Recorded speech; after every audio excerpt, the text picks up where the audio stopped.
Saudara-saudari yang dikasihi Tuhan, berjumpa kembali di Riak Sabda, edisi Senin 4 Maret 2019. Dari bacaan Injil yang kita dengarkan hari ini, kita cukup dikejutkan dengan apa yang disampaikan Yesus kepada kita. Bisa dibayangkan, Yesus membuat satu perbandingan di mana lebih mudah seekor unta masuk ke dalam lubang jarum dibandingkan seorang kaya masuk ke dalam kerajaan Allah. Ini seolah-olah ditujukan kepada mereka yang kaya saja, yang sepertinya tidak mungkin masuk dalam kerajaan Allah. Tentunya kita juga bisa heran dengan hal ini. Namun apa yang dapat kita maknai dari Injil yang kita dengarkan hari ini? Tentunya apa yang disampaikan Yesus itu bukan pertama-tama ditujukan kepada mereka yang kaya, tetapi kepada kita semua. Meskipun sepertinya kita sederhana ataupun dalam keadaan yang tidak memiliki banyak harta dalam kehidupan kita, namun ada hal yang paling utama sebenarnya yang mau disinggung atau mau diingatkan Yesus kepada kita. Bagaimana kita mengurangi kelekatan kita dengan hal-hal duniawi.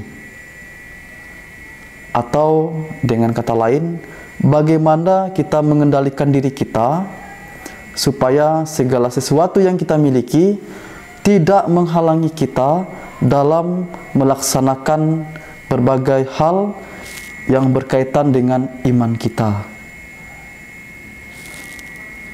Kalau kita tadi mendengar bagaimana seorang yang kaya tadi, pemuda yang kaya, itu dari masa mudanya sudah melakukan apa yang disebutkan oleh Yesus. Misalnya, jangan membunuh, berzina, jangan mencuri, jangan mengucapkan saksi dusta, dan sebagainya. Tidakkah hal-hal ini merupakan hal yang sangat baik? Tetapi Yesus berkata kepadanya dan memberikan perintah, jualah hartamu dan ikutlah aku. Nah, dari hal ini sekiranya jelas bagi kita bahwa yang dimaksudkan Yesus adalah bahwa apapun yang kita miliki, segala sesuatu, harta benda, itu bukan menghalangi kita untuk mengikuti Yesus. Justru sebaliknya, kita dengan apa yang kita miliki itu semakin kuat, semakin teguh dalam mengikuti Yesus. Mengapa demikian, saudara-saudari yang dikasihi Tuhan? Karena ketika kita lekat dengan hal-hal yang kita miliki, biasanya membuat kita mengurangi banyak hal dalam kehidupan kita, khususnya dalam membina hal rohani kita.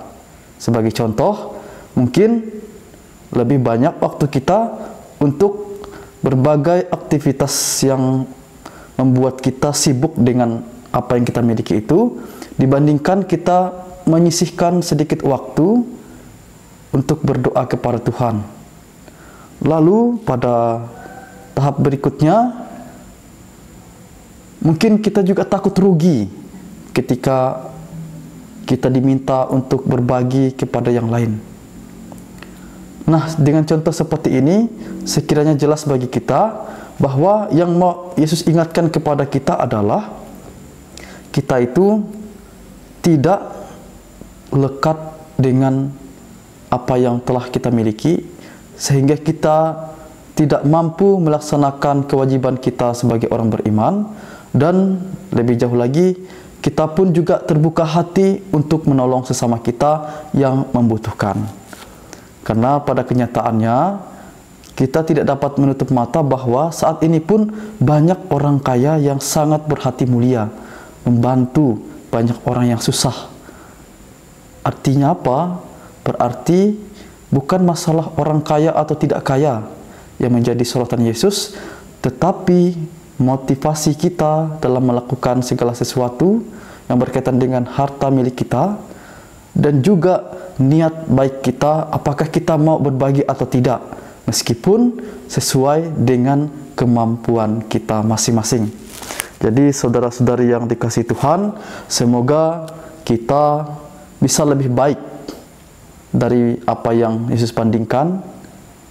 Semoga kita tidak menjadi orang yang sukar masuk dalam kerajaan Allah.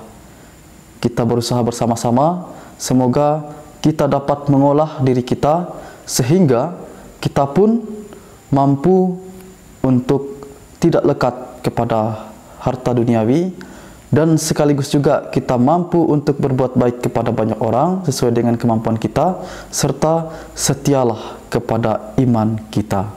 Semoga demikian. Amin.